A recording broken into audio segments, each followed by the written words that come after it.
Jonesy and Amanda. Jam Nation. Well, we're just days away from Australia's Under-16 social media ban. It's becoming law on the 10th of December. But Meta, the company behind Instagram, Facebook and Threads in Australia, is starting that process from today. For more on this, we're joined by social media expert Meg Coffey. Hello, Meg. Hello. Wow, before we even get to what Meta's doing as of today, tell us what will happen across the board in Australia as of the 10th of December. Oh, it's a mess. It really is just a mess. And it's changing all the time. But the simple thing is, if you're under 16, social media, bye-bye. You can't use it anymore as of December 10th. Which is YouTube, which is everything.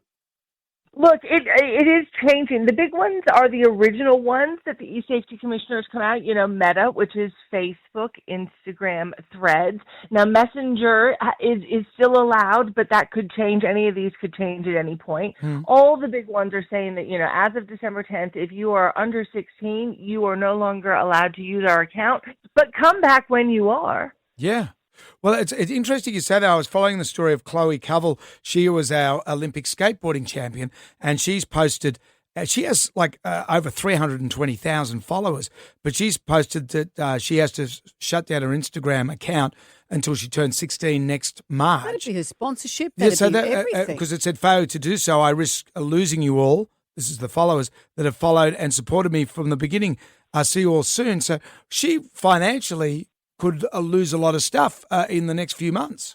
Yeah, look, for that age group, that 13 to 16, because you're not meant to be on social before 13, so presuming the 13 to 16-year-olds that use it, and there are a fair few of them, they're going to be in trouble because if you're a child influencer and your way of getting money is taken away from you, it's a little bit difficult. But that's why there's all these new social media apps that are popping up, and all the kids are running towards them.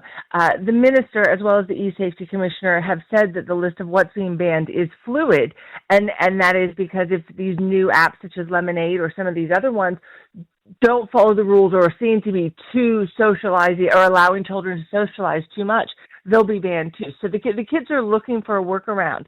The kids that rely on it for an income, it's going to be a life-changing thing. How is this policed, and are there penalties? So yes, there are penalties. How it's policed is going to be a mess, and I think it's going to take a little bit of time to work through. Now, interestingly enough, some of the apps aren't saying this is specifically how we're going to do it, and I get that because they don't want to be like, if this is how we do it, this is how you can learn to get around it, right? But it's all coming down to age verification. So Meta is using a third-party app. So if they believe that you are under the age of 16, they'll use this third-party verification system. A lot of the apps are using signals like, me. I've been on Facebook for a lot longer than 16 years. They're going to know automatically because my account's so old that I'm old enough to be on the platform.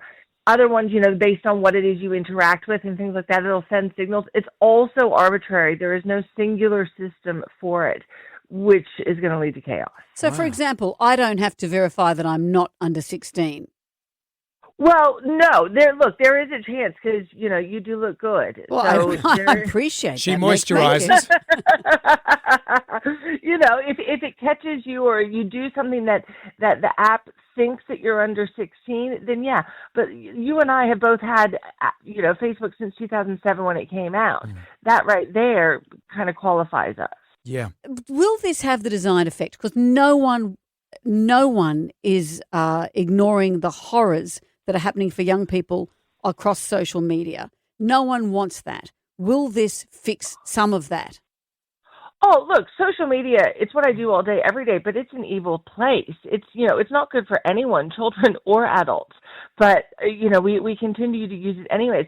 Is this going to solve the problem? I don't think so. There's always going to be workarounds. I do think that it's going to help, though. I've read some quotes about people saying, look, there's still people under 18 that drink. The law says 18, but people find a way around it. I think it's going to be the same with social media, but if it can stop the majority of children being on it and it can put a damper on some of the horrific stuff that's happening, I am all for that. It's like the car, though. When the car came out, they realised that, you're going to put seatbelts in it and you're going to have speed limits and you can't drink and drive when you do it. I guess this is the start of that. We made this extraordinary thing, and now we have to Well, police it. the genie's out of the bottle, but we should not just give up and say, Yeah. therefore, we can't do anything. I guess anything's helpful. Yeah, I totally agree with what both of you said. The genie is out of the bottle when it comes to technology, when it comes to AI. We're not going to be able to go back. But let's put some guardrails in place. Let's put some, we tried relying on humans to be nice and decent people. Sadly, it didn't work. So let's put some guardrails in and let's, make it a safer place for everybody. Indeed. I'm going to get my Genie Back in the Bottle app, and that'll work. Just got to I think polish you're it. mistaking that for whiskey. Meg, thank you for joining us. Thank you for giving us some levity. Thank you. Okay, see you later. Bye. Meg Coffey there.